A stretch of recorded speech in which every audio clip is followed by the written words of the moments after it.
Hey everyone, and welcome to another Sasquatch Theory podcast. On this episode, we have Rusty from the state of Louisiana, and he had a Bigfoot eye sighting encounter in the state of Arkansas. His Bigfoot encounter happened right across the Mississippi River, not too far away from Memphis, Tennessee. So these things are all over the Mississippi River, and they are following the waterways, and it really makes sense. A lot of the reports that I get on the channel, people always mention a certain waterway being nearby, even if it's a small creek behind their property. I like to think of the Mississippi and the Missouri River like a huge interstate, and all the creeks that connect to it are like state highways and county roads. If you have a Bigfoot encounter that you would like to share with me here on the channel, please contact me sometime at sasquatchtheory@outlook.com. And if you guys can, like this video, subscribe to the channel, and comment down below. Please be sure that you are still subscribed to the channel, and I would really appreciate that. I am purchasing a new drone. I took a loan out from the bank as a business loan, so if you guys can, please make a donation through the PayPal donate link or through the thanks button, but I prefer the PayPal donate link because YouTube is kind of altering the numbers. So I really appreciate the support, and it will really help me out with the research and being able to keep up with everything going on with the channel. With all that being said, let's dive straight into Rusty's Bigfoot encounter from the state of Arkansas.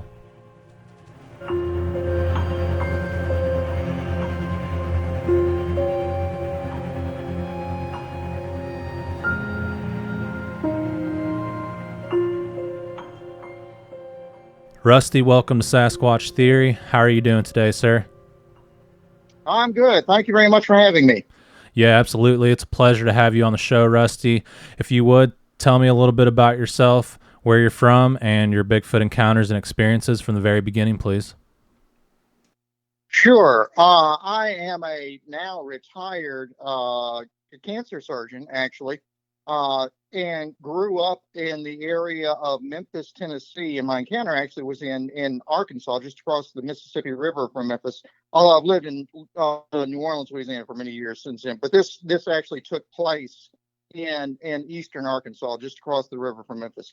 So the story is, I was 20 or so years old at the time. This was the summer of 1980. And if anybody who was there at the time will recall, that summer was one of the hottest on record in that area, in the Memphis, Tennessee area. We had something like 35 days in a row with temperatures above 100 degrees, which had never been recorded before. So that kind of set the stage.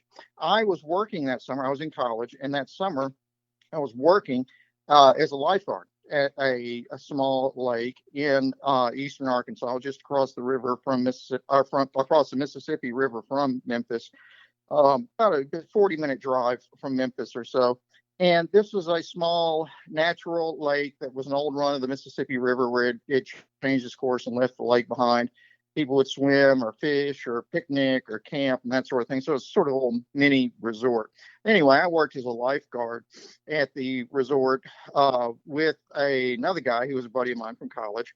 And we would be the lifeguards during the day. And then in the evening, when the swimmers left, we could pretty much do whatever we want. We frequently went fishing. We had a boat that we'd take out and go fishing on the lake from, whenever the swimmers left until it got too dark to see, basically. So then this was actually one day in June. So the days were very long. We went fishing as usual after we got off lifeguarding, and we got in our boat, and we had a trolling motor on the boat. So we were moving very slowly, about 10 yards or so out from the shore, moving parallel to the shore, trying to catch fish. And so everything was quiet until all of a sudden, at the bank opposite us, like I said, 10 yards or so away from us, we heard like this rustling or crunching in the bushes and the trees. And if you've ever been around there, the undergrowth is very thick. It's almost like a jungle up and down there. And so we looked at the shore, and suddenly we saw what appeared to be a very large head and shoulders of something between a man and a gorilla. The face was, like I said, I think more human-like than gorilla-like, but it clearly wasn't exactly human.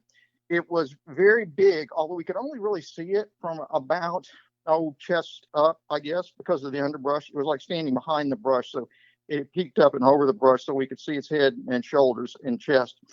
It had dark brown to black fur over the head, the shoulders, most of the chest. It didn't have hair on its face though.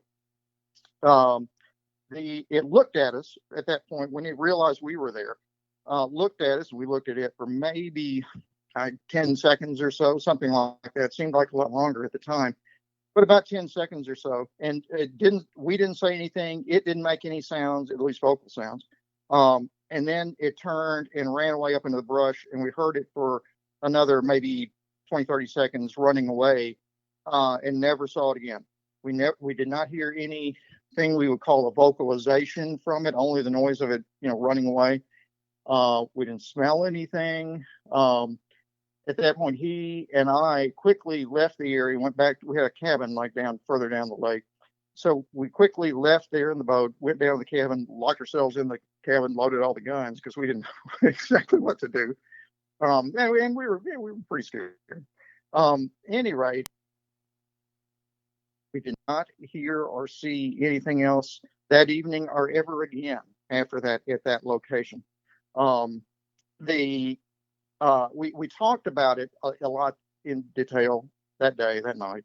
And later after that, we decided just that we couldn't tell anybody because we thought, what are we going to say? There's a monster running around the lake. And we just didn't know how to pitch that, because I can guarantee what would have happened is the owners, if we'd said something about this, was that, oh, you boys been drinking again. You saw a cow or this, or who knows. Anyway, we decided just not to say anything about it again for many years. In other words, I hadn't said anything about it in many years until, like I said, many years later, the internet had come to be a thing. And just cruising around on the internet, I stumbled on the BFRO, or Bigfoot Research Organization, and they had a website where you could actually submit your sighting and put in a specific location on a map. And I did that then, and then started hearing from people who were interested in it or wanted to talk about it. And that's kind of where we are today. That was probably 15 years ago that I posted on BFRO, and I've talked to a handful of people about it, including you. Unfortunately, the guy who was with me died probably 15, 20 years ago. So I'm the only one alive who knows it. And that's really all the story. All right, Rusty, I really appreciate you for sharing that with me. And that sounds like an intense encounter. What do you think this creature was doing in that moment? Looking back on it, I think we probably surprised it as much as he surprised us. I think he or she was probably coming down to the lake. Like I said, it was so hot that year, coming down to the lake to get water, maybe to jump in and cool off, who knows. And was the only thing he or she was thinking about was, I got to cool off somehow. So he wasn't thinking to look out into the water for two guys in a fishing boat slowly passing in front of him until we actually saw him. So that would be my guess. Yeah, very well could be. Did the facial expression ever change on the creature? Not really. It looked at us intently. It clearly saw us. It's like we were eyeball to eyeball, in a sense, or looking straight in each other's eyes. There really was not much change, though. Not like there was not surprise per se or anything else. Like I say, it was just a stone face looking at us, seeing we were there. Yeah, that is interesting. And it makes me wonder what the creature was up to. Perhaps it was looking for food, maybe some fish, some frogs, or just doing its daily routine. Yeah, exactly. It might well have been looking for food, as well as, wanting to get in the water. Who knows? Yeah, that's probably the most obvious answer, that it was looking for water. And it does sound like these creatures follow the waterways. You always hear researchers say that you will find Sasquatch by the water. And in this case, it's true. Seems like, I have been watching ever since then. And there's been one or two other reports from that area over the past, 40, 50 years. So I don't think they're common there. I think maybe they just travel through, perhaps. Maybe they go up and down the Mississippi River, because the river, at least certainly between Memphis and New Orleans, is mostly forested on each side. I mean, there's breaks where there are cities at the river, but there's lots of delta, unforested delta territory property along either side of the river, so you could easily hide and move up and down. So maybe they use that as a way as like a highway kind of, or how to pass through without being noticed. Yeah, absolutely. I would agree with that. There's a ton of Bigfoot reports here in Missouri off the Mississippi River and on the Illinois side, and that's what I think they're doing. I think they're following the waterways, and there's many rivers that pour into the Mississippi, and then there's a bunch of creeks that connect to those rivers. So you just have like this giant web or system of what these creatures use to travel, if that makes sense. Sure, absolutely. I mean, it's just the entire Mississippi Delta from top to bottom potentially is accessible by the rivers or lake or river. Yeah, absolutely. How large was this creature from arm to arm or shoulder to shoulder, should I say? Yeah, that's always been the tricky thing, because, like I said, I'm not really sure whether we saw it standing up or kneeling or what. Because, like I said, we didn't really see the feet or legs, so we can only make an estimate kind of of the head and from the shoulders.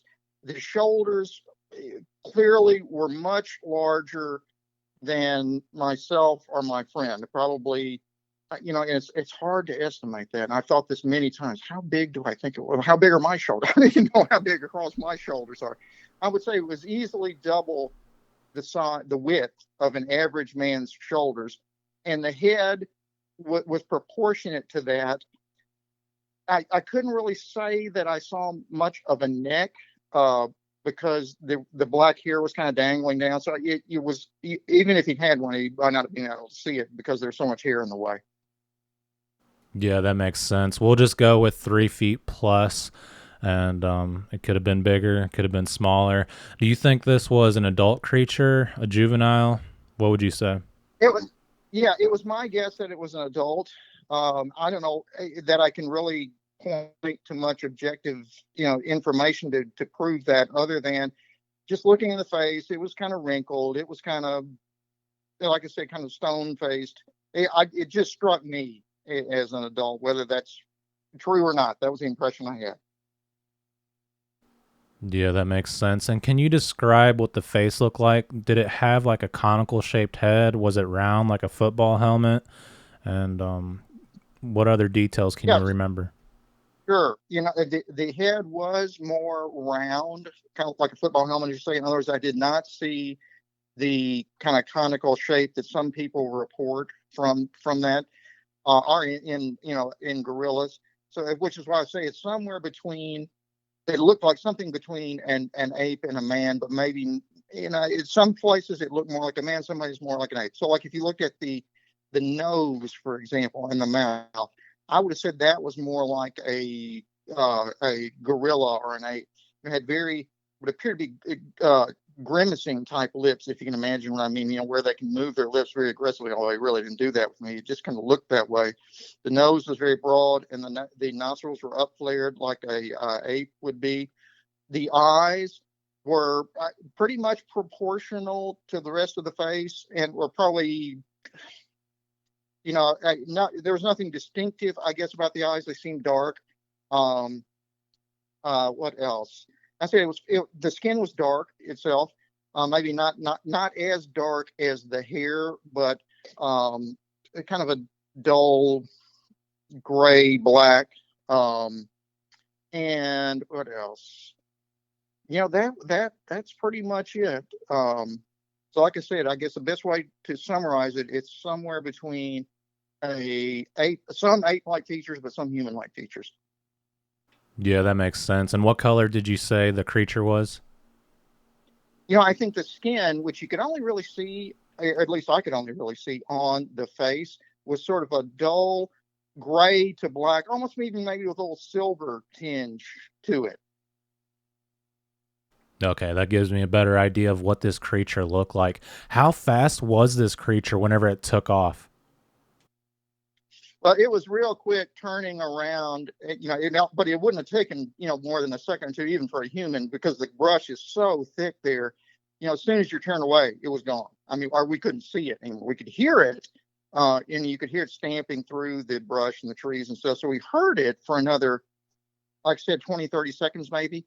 And you could tell the lake step was at the bottom of a levee. So you could hear it climbing back up the levee, basically crashing through trees. And then by the time it got to the top of the levee and on the other side, then we couldn't hear it anymore. So like I said, maybe 30 seconds to get to the top of the levee, which would be very quick for a human to crawl through that levee itself being probably 20 odd feet high. Yeah, that sounds pretty quick. And you have a good point about this creature looking human like and like a gorilla, because whenever I had my encounter, I found this photo on Pinterest that looked very similar to what I had seen. And I showed one of my friends from Minnesota and I said, "Man, I think this thing looks very primate." And he said, "I disagree. I think it looks more human." So some people, from their perspective, they think it looks more human, to where others think it looks more primate. So it's kind of hard to say. I mean, when you look at a primate, you can say, "Man, that thing looks so human." Sure. Well, you got to imagine, this thing, if you think like I do, that this is truly a biological or flesh and blood animal, then there has to be variation in each creature. In other words, one creature doesn't look just like another creature, just like one human doesn't look like another. So you would expect, there to be some degree of variation. There are probably some, I would guess, that look more purely ape-like, and maybe some that look even more human-like than what I saw. So, that doesn't really, I guess, surprise me or bother me about it. Yeah, I would agree with that. And you've gone through life and you've learned so much through your studies. You became a cancer surgeon. And how did this encounter change your perspective on how you perceive life? I thought about that a lot at the time. Like I said, I was only 20 years old, and at 20, most of us, at least if you're like me, didn't think much about the nature of life and things like that. We were mostly uh, confused, scared college students. It took longer for me to kind of put it in perspective. In other words, I didn't know what to think about it right then, and didn't just because we went back to school, or we didn't think about it anymore, so it was out of my mind. It took till years later, actually, probably when I started noticing stuff about it online, for me to really kind of reevaluate that experience and try to get an idea of it. And I think, if anything, I would say um, it made me more open to looking at are looking into things that might not really are there things we cannot prove. That's the best way to put it. So it made me more willing to at least hear the stories of, listen to the stories of, read the data of concepts or ideas or experiences that we can't actually prove objectively. And who knows, maybe someday we will prove Bigfoot objectively, and we'll be able to solve this, and we don't have to do podcasts like this anymore, I guess. But I think basically that's it. It's that it made me more willing to look at subjects that are maybe not fully accepted by mainstream science. Yeah, that makes sense to me. And when you learn or when you encounter a creature like this, you know that there's so much that we're not being told. And I don't know, I guess this is kind of off topic, but I've heard that, the powers that be have the cure, the treatment for cancer, and they don't want to give it up because of money. Do you think that's true? Have you ever wondered that whenever you were doing any procedures on people, that, man, maybe they have the cure for this, but they don't want to tell Yeah, us? yeah, I heard the same thing. I mean, there's lots of talk about that these days, and I don't think that's precisely true, but I don't let the powers that be off the hook that easily either.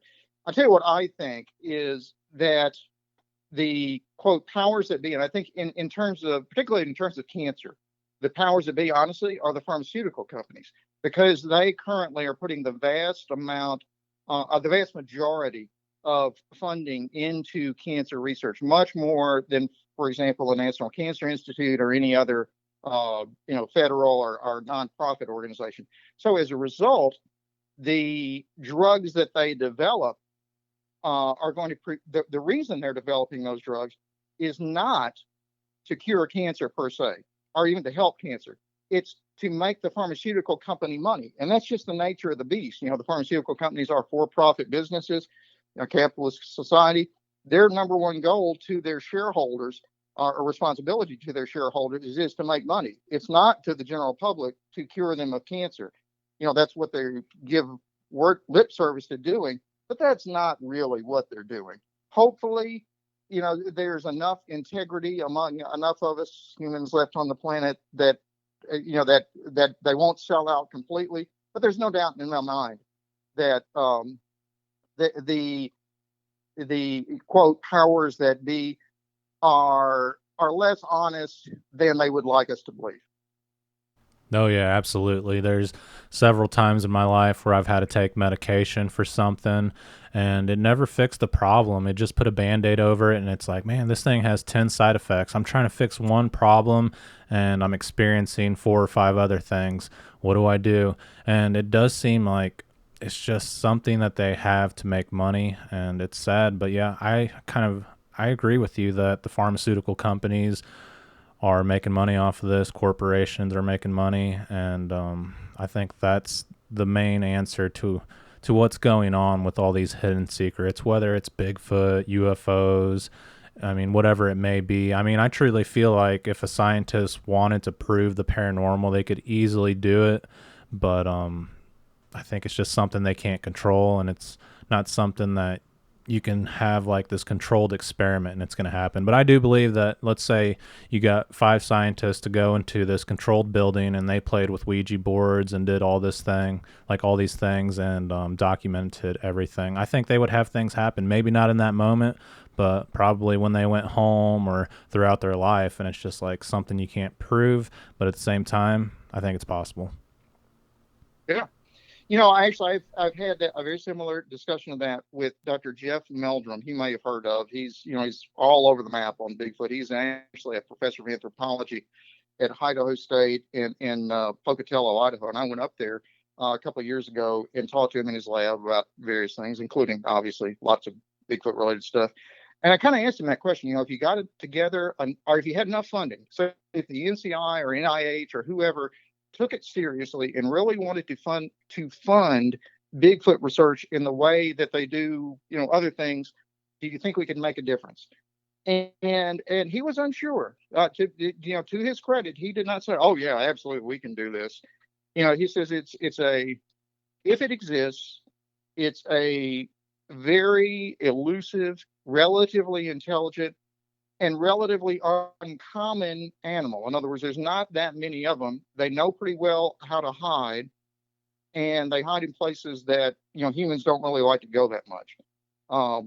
So could we find them if we put an infinite amount of money into it? He actually honestly answered, I don't know, and I don't either. I think that's one of those great mysteries. Yeah, that's a great question, and I have a lot of respect for Dr. Jeff Meldrum, and people say that Sasquatch isn't real, it's a bunch of BS, it's a fairy tale, but nobody has put in billions or even trillions of dollars to research this, and if they have, I'd like to know who it is, because from what I've seen, it's just regular researchers. Maybe there's like a TV crew that's put a lot of money into it, but they're still using the same equipment that, let's say, what I would use as far as like audio recorders, thermal devices, night vision. But who has actually put in millions or billions of dollars into this? And maybe they used thermal satellites and military grade equipment. I don't know of anyone, but I'm sure the government has, or secret projects. It's all, coming up from the bottom money. It's not coming from above. In fact, Dr. Meldrum told me something interesting along that line. So not only is it very difficult to get funded to do that kind of research? And, if you're at a research university as faculty, one of your big goals is to get funded. In other words, you want to pay your way there. That's what that's the way the whole system is based around. And it's been a real detriment to his career that there's no way for him to try to get funded because nobody wants to there are no government agencies, there's no official nonprofits, there are very few official nonprofits that want to fund that kind of research. So it's actually been a hardship for his career, which I thought was interesting. Oh yeah, absolutely. Even if you're an artist, let's say you have this awesome song and it's just you singing with your acoustic guitar, there's no way to get this label or go big without letting someone else control your music and completely change it from whatever style you had to like pop music, and they'll just completely butcher it and keep all the money. So it's like anything in this life, if you really want to go big with it, it's all going to be controlled. Seems that way sometimes. Yeah, it certainly does. You just have to do it on your own and believe that it's possible. I'd like to get with Dr. Jeff Meldrum and do some research. I always knew that if I found Bigfoot tracks, I would send them in to Jeff Meldrum just to see what he has to say about it. Oh yeah, no, I looked at many of the tracks in his collection. It was just fascinating. He unfortunately has recently had some health problems, so I'm not sure how much longer he's going to be doing this. So, keep him in your prayers. Yeah, I absolutely will. This is another off the wall question. Do you think the Sasquatch can get cancer? Oh yeah, absolutely. What why not? I mean, almost any mammalian species on the planet can get cancer of some kind. So why not? Yeah, I would agree with that. What do you think is something that causes cancer the most? There's a lot of exposures that for sure cause cancer, and it's the predictable ones. Tobacco exposure, sunlight exposure, certain of the fats that we eat in our diet, and then even more important, probably our genetics. In other words, what you inherit from your parents that put you at risk for certain cancers. And most cancers are typically some combination of your inherited susceptibilities and the elements that you are in contact with, or consume, or somehow get near you on a regular basis. And somehow that very complex interaction is what results in a cancer. In other words, you can be, and we've proven this many times, say, are in tobacco smokers. Not all of them are going to get lung cancer. Even some of the heaviest smokers for years and years, decades, will never get lung cancer. Well, why is that when others do? Well, you have to have the right combination of or the right genetics that you were inherited to make you susceptible to tobacco smoke. Now, it's tobacco being one of the most carcinogenic things out there. More people tend to have those susceptibilities than do most other things. But it's got to be some combination of what you're born with and what you've lived through. Yeah, I agree. There's probably a lot of factors to why people get cancer, whether it's too much sun exposure, nicotine, stress, I don't know, eating food from a microwave too much, and like you said, genetics. I think possibly the Sasquatch have less of a chance of getting cancer because they're eating natural food out in the forest, as far as like deer, squirrels, whatever vegetation they can get, natural water. But it's hard to say because there's a lot of pollutants out there, as far as like streams. A lot of the fertilizers from farms drain into creeks and they drain into the rivers. So maybe they're getting cancer, and it's a possibility. I'll tell you, you're right in the sense, I think, that the Sasquatch probably get fewer cancers than humans do, but that may be largely because of lifespan. In general, humans didn't get cancers until, or very few, until the Industrial Revolution. And that's because they weren't living long enough. In other words, when your median life expectancy is under 50, we know most cancers in the U.S. occur over 50, and people typically over 60. So if you're not living long enough to get cancer, then it looks like, your incidence of cancer is very low. Well, we have no idea what the Bigfoot life expectancy is, but I can't imagine it's going to be a very large creature like that. I can't imagine it's going to be something like 50 years, a very large primate um, in the wild. So maybe they're not getting as many cancers because they don't live as long as we do. On the other hand, maybe they get different cancers. I mean, other animals get different kinds of cancer. I have a cat that had a cancer on its ear and had it resected, actually. So we like to say we have a cancer survivor in our house. But it just gets different. It presumably will get different kinds of cancers than the human species would. Yeah, that makes sense. And yeah, humans are living to be, they're living to a longer age in life, but at the same time, we have these 5G cell phones that we have up to our head constantly. We're watching TV, and a lot of that stuff is kind of newer. No one has really, in the history of mankind, watched Netflix for 17 hours straight. But, it's something new. Yeah, we're living longer, but we have more problems, I guess is what I'm getting at. We have more chronic diseases. That I think that's the way I would look at it. And are some of those diseases resulting from some of the exposures we put ourselves to? Oh, yeah, probably. Yeah, absolutely. And where you encountered this Sasquatch, did you ever go back to the area to investigate to see if you can possibly see another one or find some tracks? Like I said, we were living there that summer, so we hung around there this was, like I said, in June, so we were there through August. We never saw or heard anything again that I would absolutely swear was unusual. We never saw any footprints. We heard, screams at night sometimes. Well, we knew we had mountain lions in that area, so they make a scream, and coyotes, and they make screams like that. So there was nothing we could absolutely swear, that was unusual.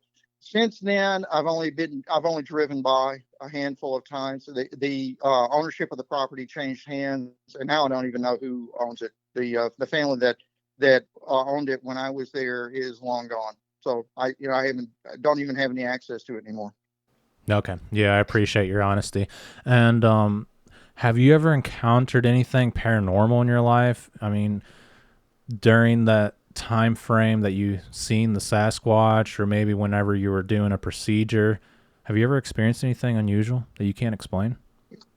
There are certainly, I'll put this way, but certainly every cancer physician will tell you that there are things that have happened in their experience that they can't explain. Be it something as simple as a patient who has a very extensive disease and you would swear is not going to live out, the week maybe.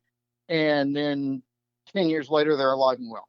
All of us who have been in the business any length of time have experiences like that.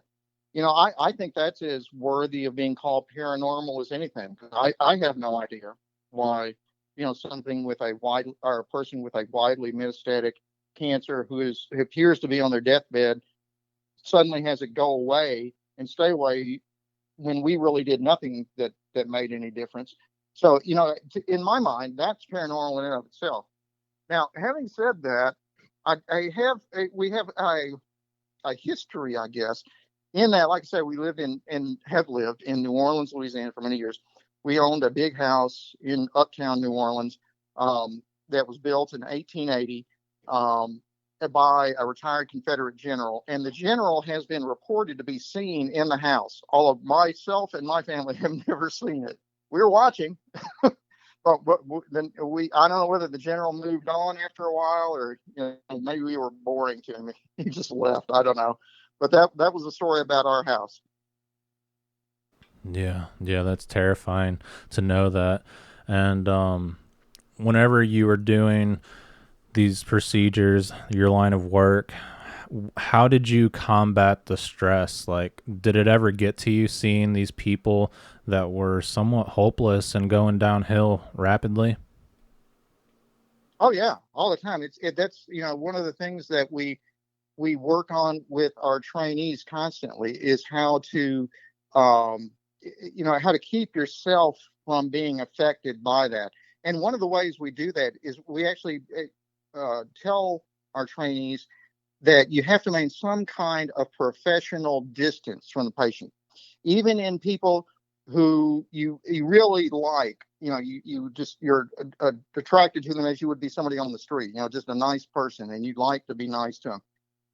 You have to maintain some kind of distance, or what will happen is, when they get sick and die, you're going to feel even worse about it. So, and that's tricky to do. And you're not always going to be successful in it. And certainly there are patients that I've tried to maintain that distance from that have not been completely able to, and their illness and death have been particularly difficult.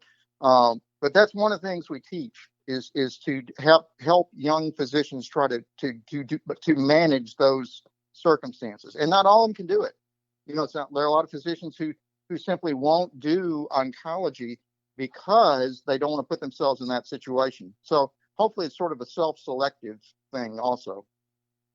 Yeah, absolutely. I imagine it's extremely difficult to deal with that, especially whenever you gain this relationship with the person and, you try to tell yourself it's not going to affect me. And later down the road, it hits you and you just can't control it. But I guess you have to learn how to accept it and move on and remain professional about your line of work. Oh yeah. I think the ones who that I would even struggle with would be the pediatric oncologists who deal with young children with life-threatening illnesses. I would find that, I think, even more troubling or challenging. I don't think I would want to do that. Yeah, no doubt about that. And that's the thing about the Bigfoot topic is like there's just no answer to why this is going on. You hear all these theories that, it's a primate, it's a living species out there, and then you hear these bizarre stories where, people seen orbs around the Sasquatch or they just vanished. And I think that's one of the keys to life is that sometimes there isn't an answer, but, it's truly happening. And, why would this little kid who's done nothing wrong get cancer and die? Like, why does he deserve that? But this murderer is living this life, and he's in jail, but he's still getting fed and getting taken care of, and you just you wonder about these things, and it doesn't make sense. Sure, just one of those things we can't understand. And it's just like you said, it's kind of the same thing with Bigfoot. I mean, I will admit, I think if that creature, whatever you want to call it, exists, then it is in fact a flesh and blood primate, maybe even a hominid that descended from other hominids, maybe from hundreds of thousands of years ago. There's the so-called Gigantopithecus theory about a very large hominid that was in Asia, and could that have migrated across the Bering Land Bridge with early humans? Sure. And then it's developed into what we know today as Sasquatch. Yeah, I think that's possible. Now, just as you say, though, I've heard plenty of people who have told me some of the more extreme paranormal things about it. Like the Bigfoots can cloak themselves, or they can do telepathy. They can contact you in your mind, or the orbs and those things like you mentioned. I don't make fun of anybody. If you think that's what you saw, then that's what you saw. You just have to take it at face value, and then for me, I accept it, say yeah, okay, thank you, and then in my own mind I kind of set that aside and think, okay, what is real? Here's my thought about that. It would be very difficult for me to try to solve a mystery with another mystery. In other words, the mystery of Bigfoot. Oh, it's an alien. But aliens are a mystery. I mean, that doesn't solve anything. So that's just kind of the way I go. I don't make fun of anybody. I'm certainly open to anybody telling me what they think about it, and I will be respectful of that. It's just, I don't look at it that way.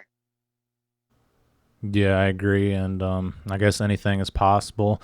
Do you think that the Sasquatch are possibly able to find cures for their illnesses? I've heard with elephants in Africa that they're hardwired within their DNA to seek out certain plants, and then they consume certain plants, and it kind of mixes in their stomach. And I've even heard scientists say that they possibly know the cure to cancer.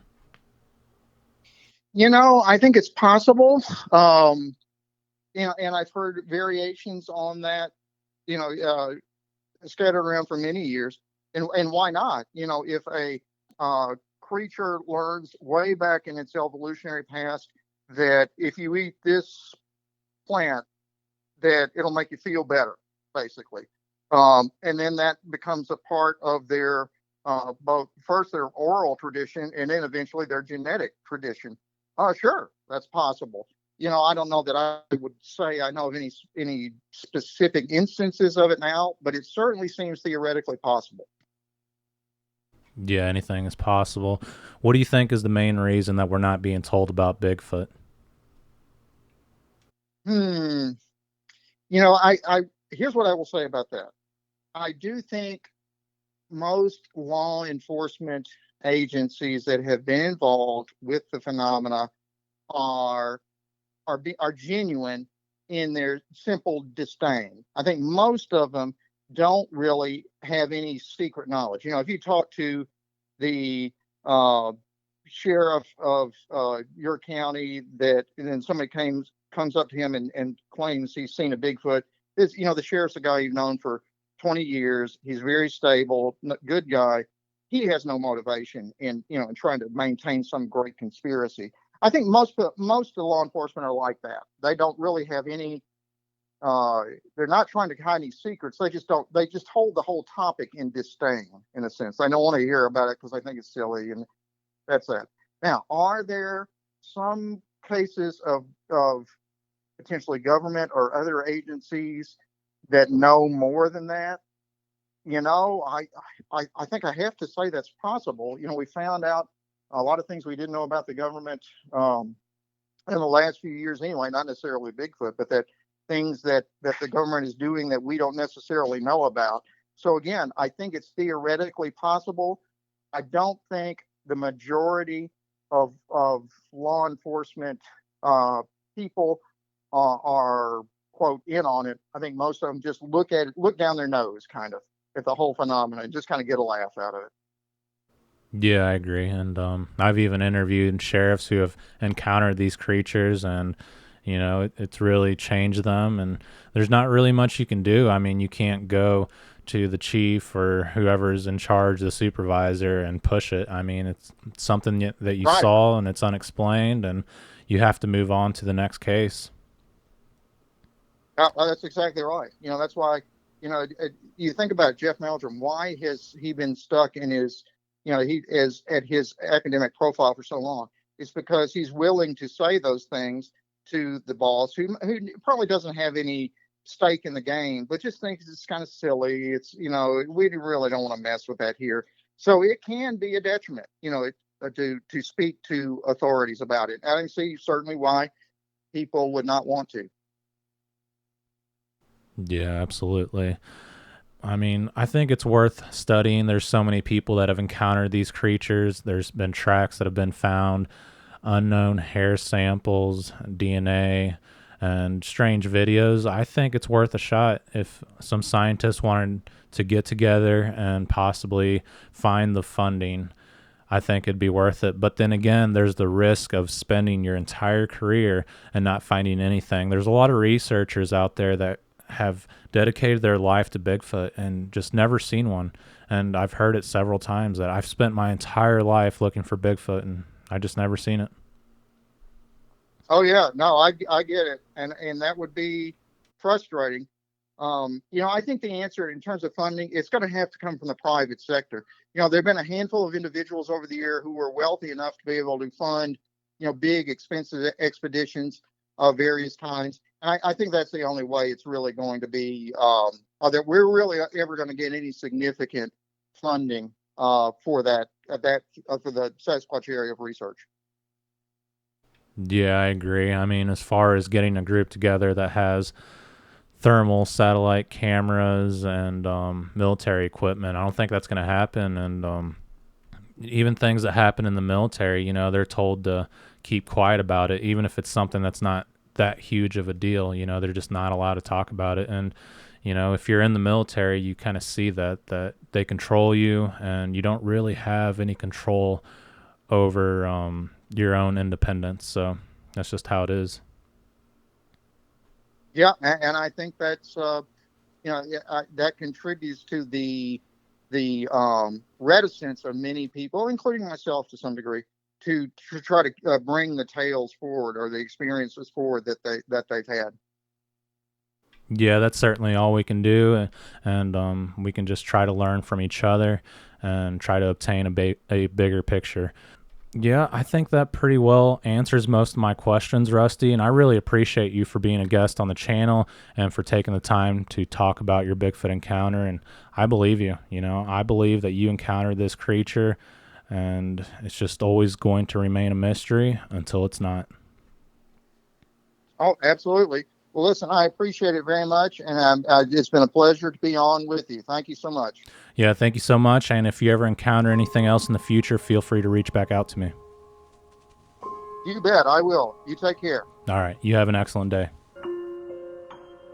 All right, Rusty, thank you very much for sharing your Bigfoot eye-sighting encounter from the state of Arkansas, and it really makes sense that these creatures are following the waterways, and that's where the Native Americans chose to live back in the day.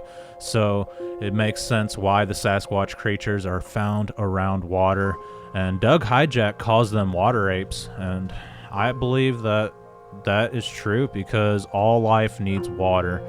And yeah, I had to ask some off-the-wall questions because I've heard a lot of theories that elephants will eat certain plant life and get a certain mixture in their stomachs, and they talked about how they possibly could have the cure for cancer. And I believe that's true. I feel like nature is hardwired to know what they need to consume, and humans, they're losing touch with nature, and in turn, we are seeing a lot more diseases and illnesses taking place nowadays, even though humans live longer. I don't think that's necessarily true either, because the Bible talks about people like Moses or even Noah that lived to be hundreds of years old, and you hear that a lot in the Old Testament. And also there's stories of old timers, even today, people that live to be over 100 years old, and they didn't have the treatment that we have nowadays. And like I said, there's a lot more illnesses today than what there was back then. So I think people back in the day lived longer because there was a lot more natural things going on in the world, but I don't really know. If you guys enjoyed this video, please like, subscribe, and comment down below. And if you have a Bigfoot encounter you would like to share, please feel free to get in touch with me. All right, guys, you take care, and until the next one, be safe out in the forest.